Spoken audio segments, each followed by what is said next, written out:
Ce chemin du 13e rang est une route rurale de 7 km reliant la rue des Pins de Magog au chemin Alfred Desrochers d'Orford.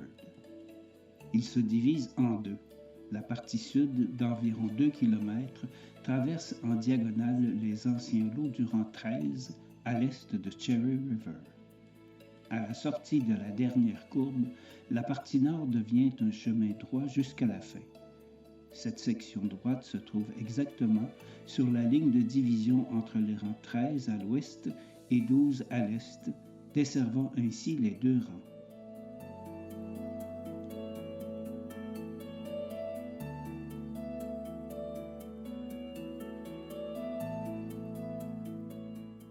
Au milieu de cette section droite, on arrive sur un plateau élevé entre les bassins versants du Ruisseau Rouge à l'est et celui de la rivière aux Cerises à l'ouest.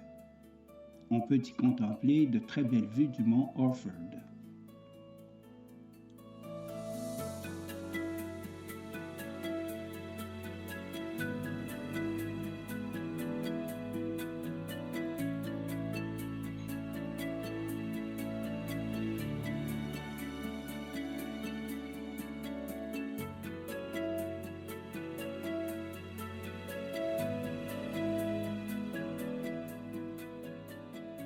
On trouve cette appellation de chemin du 13e rang dans des actes notariés d'avant 1900.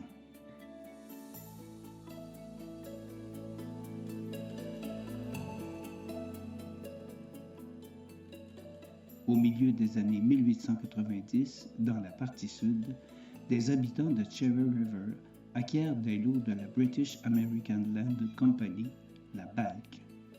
Cette partie du rang 13 est un secteur d'expansion tout naturel pour les jeunes ménages des environs, majoritairement anglophones.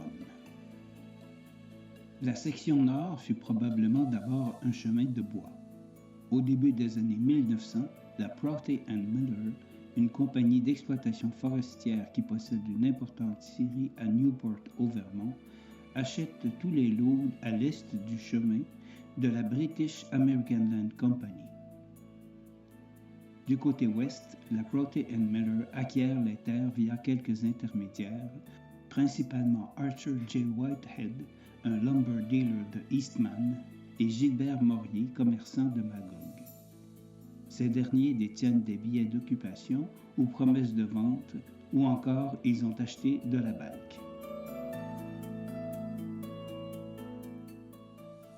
Pendant l'exploitation forestière par la Prouty & Miller, dès le début des années 1900, des ménages s'installent le long du chemin. Au recensement de 1911, toute la partie haute du chemin sera occupée par une vingtaine de ménages, tous avec des noms français et de religion catholique. Ce sont sans doute des bûcherons et des colons qui ont obtenu des baux ou des promesses de vente de la Prouty & Miller ou de quelques investisseurs immobiliers. Quant à la Prouty & Miller, elle vendra progressivement ses lots de 1920 à 1940.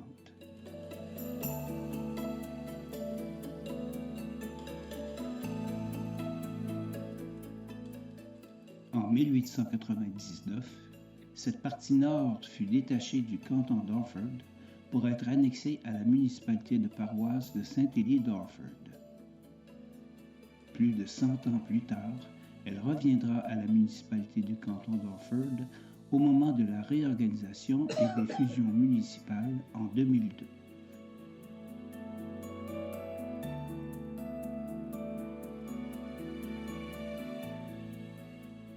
Ces deux photographies aériennes ont été prises à 75 années d'intervalle.